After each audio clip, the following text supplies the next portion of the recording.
Voice of Cards The Isle Dragon Roars.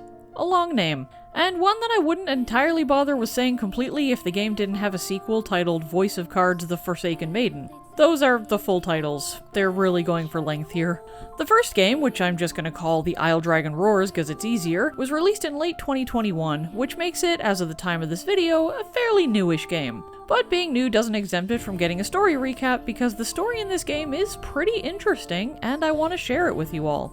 3 notes. 1, I did give this game a full review, so if you want to check that out, I linked it in the description and also at the end of this video. 2, I'm going to include the game demo in this recap because the demo held aspects of the story not seen in the full game, and I think that's worth taking into account. And 3, I want to thank the good folks at Square Enix for providing a copy of this game so that I could make both the aforementioned review and this RPG recap.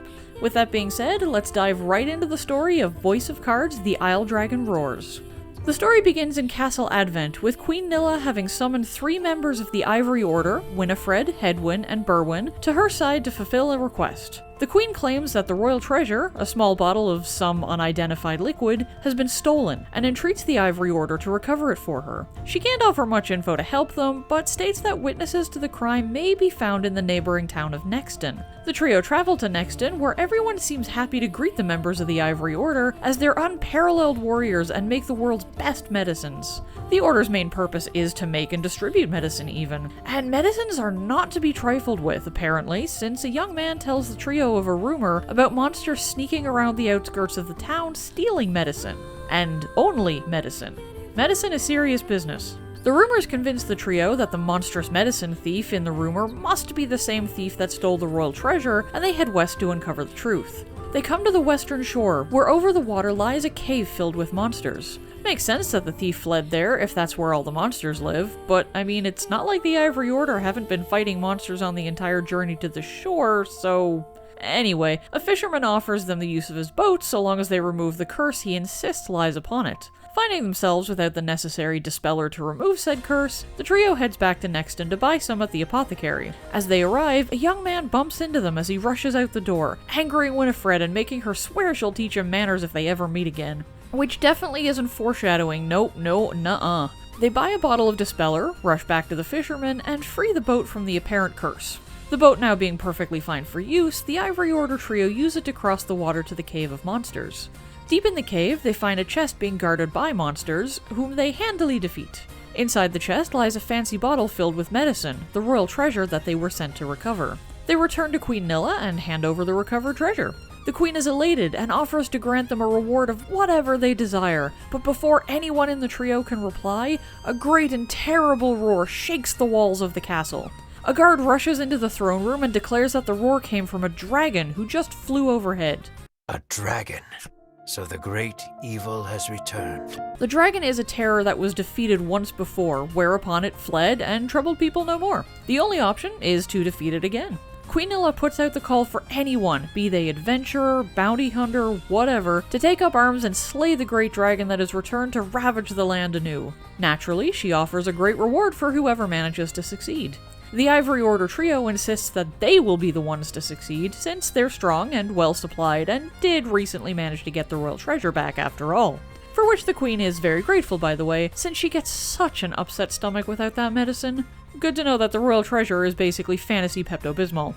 Anyway, it's not just the Ivory Order who think that their victory is assured. A young man in the gathered crowd is practically salivating over the gold he'll claim if and when he slays the dragon. The man's name is Ash, and together with his monster companion Mar, they set out to find and slay the foul dragon. But not before gathering some strong associates, because they don't want to die on their quest after all, so making friends with strong people is just a given. Most of the gathered adventurers tell Ash and Mar to GTFO, wanting the full share of the reward for themselves, but one woman standing at the signpost in town where Ash originally saw the call for people to come slay the dragon, reluctantly agrees to join them. But not before mistaking Mar for a hostile monster and slinging magic at him. After explaining that Mar is not a monster, and learning of the woman's absolute hatred for monsters and the dragon, she says her name is Melanie and agrees to team up with Ash and Mar, knowing that she's not strong enough to defeat the dragon on her own. Passing through Nexton, people seem to recommend heading northwest to Thriston, as a well-known monster researcher lives there and may be able to offer some advice on dealing with the dragon. As the party prepares to leave town, they literally bump into the Ivory Order trio. There's a bit of a standoff, as the Order is pissed that Ash disrespected them, and Ash is pissed that he stumbled into them, but both parties go their separate ways. Which is when Ash notices that he accidentally grabbed Winifred's coin purse when he bumped into her. Accidentally. How do you do that and not notice anyway? Naturally, this goes over even less well than having the audacity to bump into them, and the party is soundly trounced by the much stronger Ivory Order. The trio takes pity on the weakling adventurers and heals them with magic, but 2 lessons were learned there that day. 1, don't fuck with the Ivory Order, and 2, gotta get stronger or the dragon will hurt everyone even worse. The party makes their way to Thriston and visits the monster researcher they were told about, known as Dr. Cypri. Ash asks about the dragon, and Dr. Cypri says he'll only answer if the party does him a favor. See, a monster stole a treasure from him, and oh wow, monsters in this world just have the stickiest of fingers, don't they?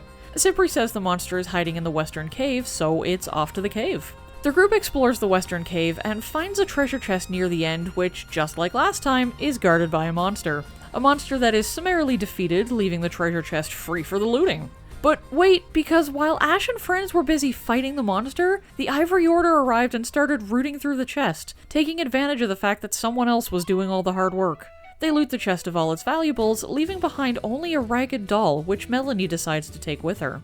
Back in Thriston, at Dr. Cypri's house, Melanie hands over the ragged doll, explaining that it was all that they found. Cypri takes the doll and explains that it used to belong to his daughter, who passed away many years ago. The doll was a memento of her, and when Monster stole it, he understandably wanted it back. He's grateful to everyone for returning it to him, and doesn't so much agree to explain what he knows about the dragon, so much as he tells everyone that there's a town east of there called Unionville where humans and monsters live together peacefully. He's sure you'll learn what you need to know there. But to get to Unionville, the party must first pass through the Bewildering Wood, and Cypri gives Ash a flute that he says will help them there. How? Shush, don't ask any questions.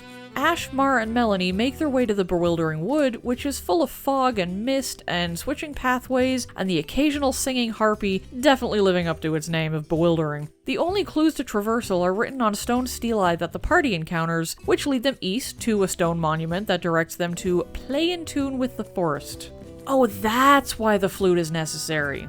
Ash whips out the flute and gives it a good tootling. Suddenly, a young woman rushes at the party, shouting at Ash that his playing sucks. She introduces herself as Ridis, a woodlander who lives in the forest, and explains that the flute calls woodlanders to whoever plays it, somehow. Ash asks Ridis to lead them out of the forest, and Ridis agrees, but demands the flute in exchange. Seems like a fair trade. Ridis leads the party to Woodland, her hometown in the middle of the Bewildering Wood, where she announces that she's got some stuff to do for the rest of the day, and so won't lead the party out of the forest until tomorrow. Paying a visit to Ridis at home, the party finds her practicing playing the flute, giving her quite a scare since she didn't notice anyone just walking into her home without invitation. Yeah, Ridis, I'd be surprised if someone did that too. Surprised and angry. Anyway, both Ridis and her mother reveal that the family carries a lot of debt, and that Ridis now spends most of her time trying to pay off that debt and take care of her sick mother, who's too ill to pay off that debt on her own anymore. The party retreats and goes to the inn for the night, helping themselves to a tasty feast that Ash insists they deserve for being such amazing heroes. Suddenly, Mar just, eats absolutely everything on the table. That just happened. In the middle of the night, the party is awoken by screams of fire coming from outside. They run outside and find that it's Ridis' house that's ablaze. Ridis shouts that her mother is trapped inside and goes to the well for water to douse the flames. Mar repeats his trick of consuming everything, but sucking up all the water from the well in one go, rushing back to Ridis' house and acting as a freaking fire hose to put out the flames. As the flames die, a firewolf darts out and attacks, apparently pissed that the lovely conflagration it caused doesn't exist anymore. But hey, now it doesn't exist anymore either, so yay? Ridis' mother, now safe and rescued, says that the beast just came out of nowhere and set things on fire. Why? Who knows? But the danger is past, so the party returns to the inn for the rest of the night. The next day, the party makes their way back to Ridis' house to get her to lead them out of the Bewildering Wood. Her house is pretty damaged, unsurprisingly. Ridis is confounded by why a fire doggo showed up, since they're not native to that area. It apparently showed up while she was playing the woodland flute. Ridis is still exhausted and confused from the events of the previous night, but will still honor her agreement to lead you out of the wood. The party, Ridis now included, leaves town by the eastern exit, back into the Bewildering Wood. An old man, known to Ridis as Mr. O, calls out to them and hands over a piece of paper. It's an invoice saddling Riddis with 1 million gold worth of additional debt due to the fire damage on her house, which is now revealed to be rented rather than owned. Mr. O says that the payment is due by the end of the month and just leaves. Freaking landlords, man, I swear.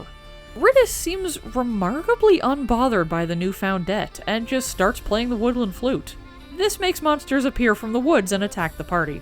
After fighting off the monsters, Riddis looks confused and starts reading a huge book she apparently brought along.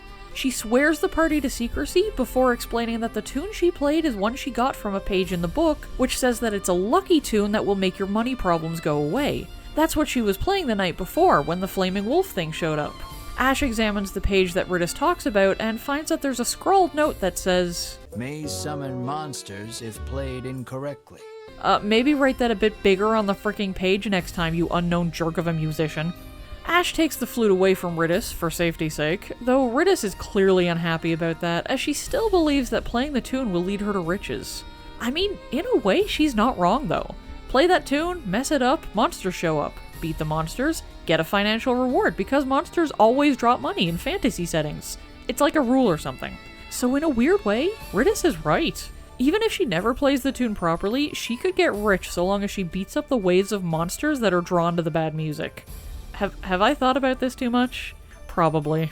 As promised, Riddis leads the party out of the bewildering wood, and after doing so, she asks to join the party and their quest to hunt and kill the dragon. She hopes that she can use some of the reward money to pay off her debt. Ash is resistant to the idea, but Riddis and Melanie guilt-trip him into eventually agreeing.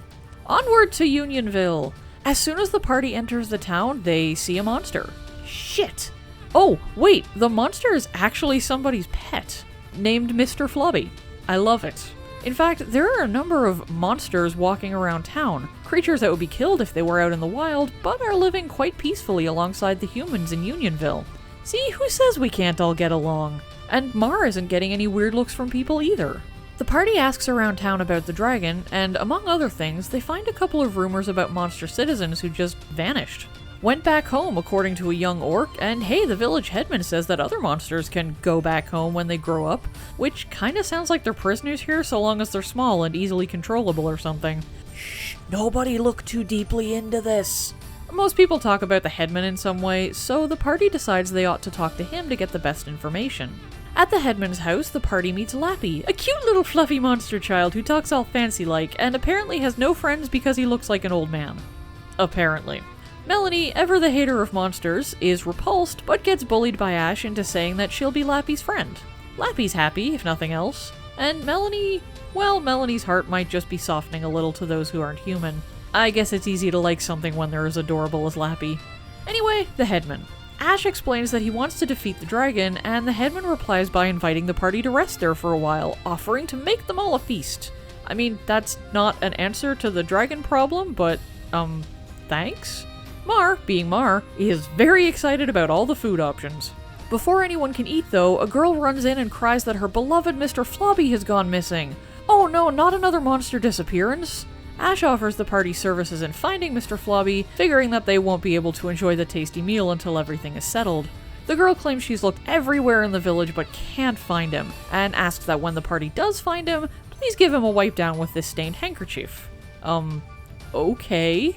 A woman claims she saw a strange man dressed all in black outside the village recently, and even stranger, he was carrying a slime with him. It must be Mr. Floppy. Time to go find the man in black, who definitely isn't a Sephiroth clone. Probably. The party searches around outside the village and comes across a place known as the Nameless Shrine. Inside the shrine, the light is dim, but Ash sees a slime trail on the floor, indicating that maybe, just maybe, a slime like Mr. Floppy came this way. Not too far into the shrine, the party encounters a strange man, dressed all in black, who is holding onto a slime, Mr. Floppy. Ash demands that the man let Mr. Floppy go. You speak as if I kidnapped him, he remarks. When Melanie gets a good look at the man, she definitely recognizes him, and he her.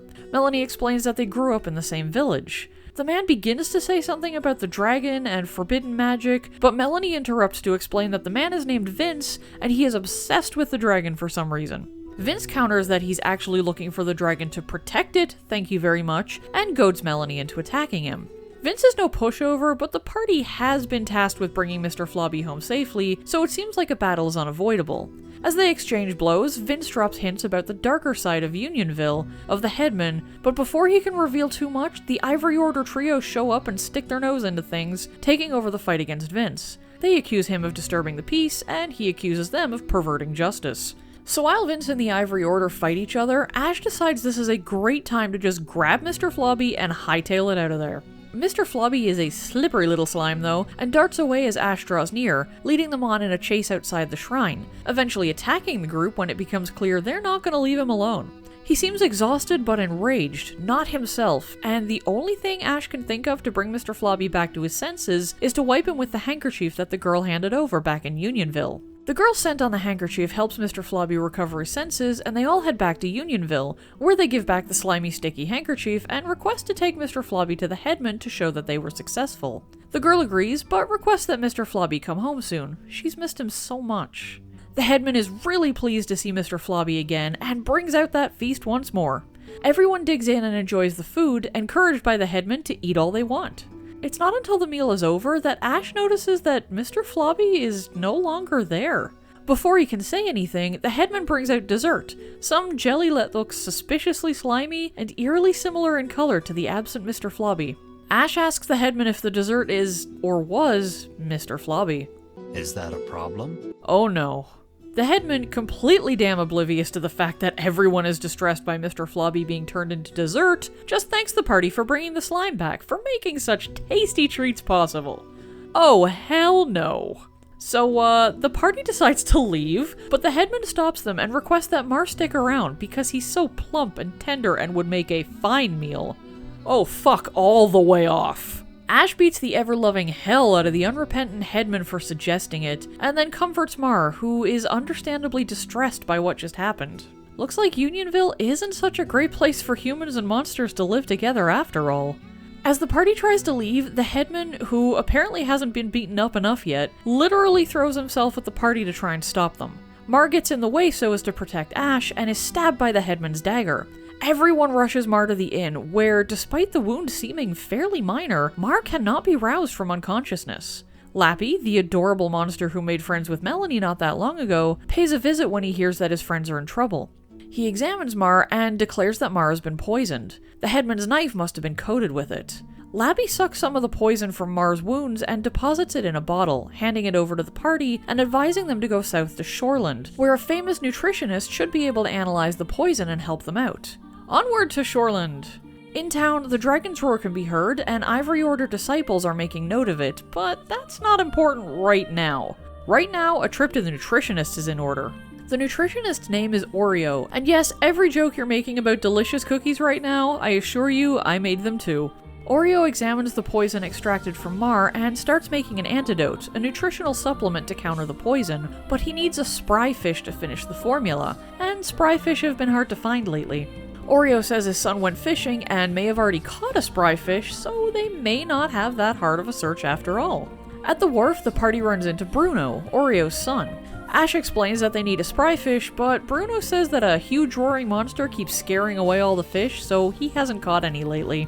Bruno says that there's a nearby harbor though, where loads of local fishermen hang out, so maybe there's a spry fish there. He offers to show everyone the way.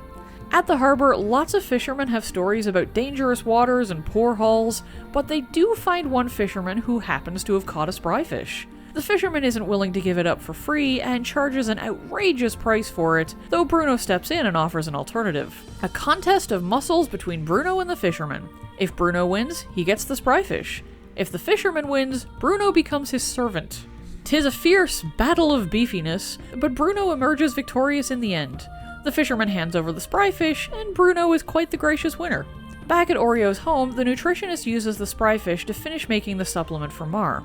Before the party can leave though, Bruno asks to join them, as he really enjoyed the little quest to get the spry fish.